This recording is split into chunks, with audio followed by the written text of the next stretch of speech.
नियम लेना, शमी की वृक्ष की पत्ती, जैसे ये बेलपत्र होता है,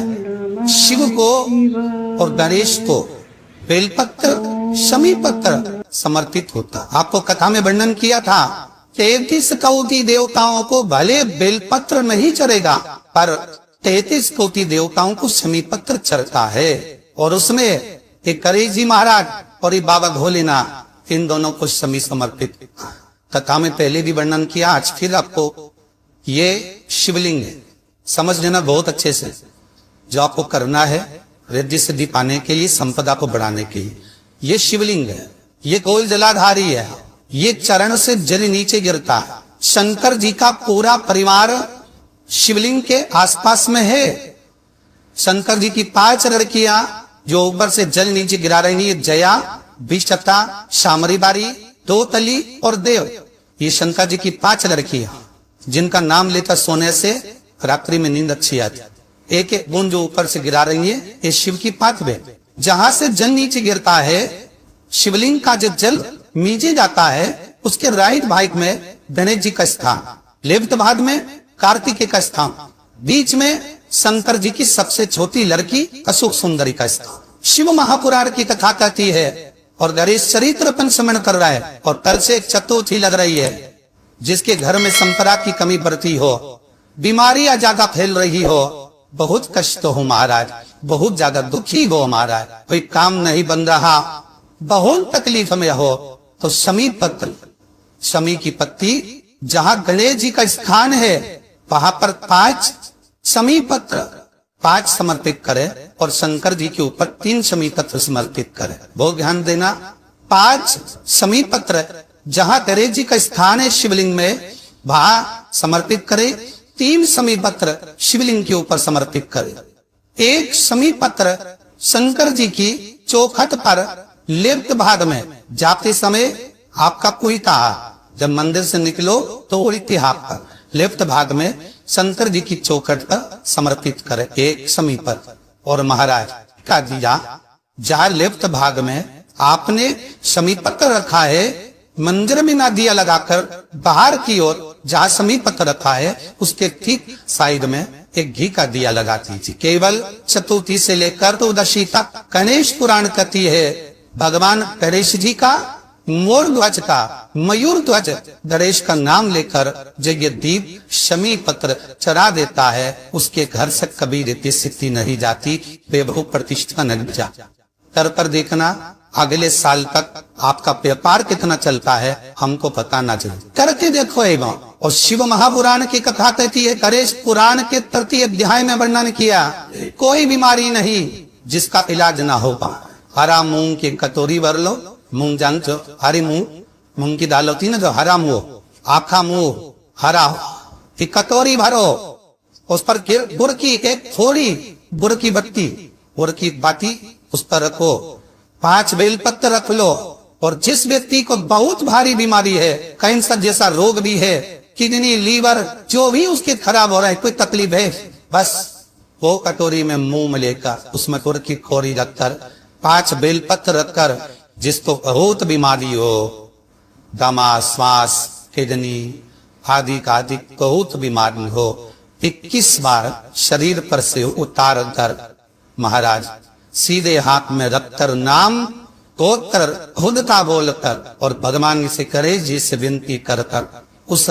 कटोरी नहीं लेना, पुरानी कटोरी नहीं लेना, कोई कटोरी घर में नहीं हो, नहीं कटोरी, और उसको गणेश जी के मंदिर में पहुंचा दीजिए। गणेश जी के मंदिर में पहुंचाया, गणेश जी के मंदिर में पंडित जी भी बैठे रहे, हाथ में मत देना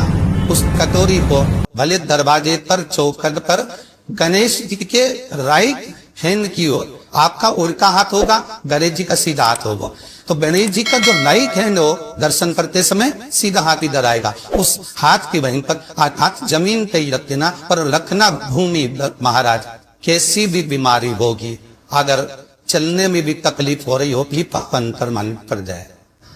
गणेश जी महाराज ने कश्यप ऋषि से कहा, सुनो कश्यप बाबा, आपने मुझे दुर्वा समर्पित करी है, ये दुर्वा जो मुझे देगा वो वैभव पर प्राप्त करेगा, जो दुर्वा मुझे समर्पित करेगा उसके जीवन में रोग दूर हटेगा। इस दुर्वा का अलग अलग महत्व है महाराज। कुएं के पास की सफेद दुर्वा, कुएं के पास की सफेद दुर्वा यदि 40 दुर्वा गांठ लगाकर गणेश जी को समर्पित कर वापिस उठाकर उस दुर्वा को खाली पे, आपके घर में भी गणेश जी होंगे, उनको समर्पित करो, खाली पे इस दुर्वा को केवल चबा चबा कर खा लो और आधे घंटे बाद पानी को पी लो। गणेश जी को चराना, सफेद दुर्वा को गणेश जी को समर्पित कर चबा चबा कर खाना, उदर की प्रॉब्लम, जो भी मसा आदि की प्रॉब्लम होती है उदर से जुड़ी हुई होती है, जिस चीज से जुड़ी होगी, पेट की जितनी प्रॉब्लम होगी, आपको जितनी भी प्रॉब्लम होगी, वो सारी कितनी भी प्रॉब्लम हो पेट से जुड़ी हुई प्रॉब्लम जितनी भी हो समाप्त। यही दुर्वा शिव महापुराण की कथा कहती है। यदि चतुर्थी के दिन सात गांठ वाली दुर्वा 21 ले लो और चतुर्थी के दिन गणेश जी को समर्पित कर दो, पंचमी तिथि को उस दुर्वा को उठाकर दूध में डाल दो और उस दुर्वा को दूध में डालकर उस दूध में उस दुर्वा को मल लो, और जिसके सफेद चमड़ी पड़ गई हो, चर्म रोग हो गया हो, उस दूध को उस दुर्वा के साथ, दूध नहीं भी हो तो पंचमी के दिन दुर्वा का लेपन शरीर पर कर ले। आधे घंटे तक करने पर पंचमी को प्रदोष काल में स्नान कर ले, महाराज आपको चर्म रोग में आराम लग जाएगा, सफेद चमड़ी अपने असली रंग में आना प्रारंभ हो जाएगी। दरेशपुरा दुर्वा का हो 21 दुर्वा के 108 बंडल बना लो। अगर एग्जाम में बैठ रहे हो, सरकारी परीक्षा में बैठ रहे हो, पास नहीं हो रहे, नौकरी नहीं लग रही, बहुत जरा इंटरव्यू दे दिया, 21 दुर्वा के 108 बंडल बनाओ, उसकी माला बनाओ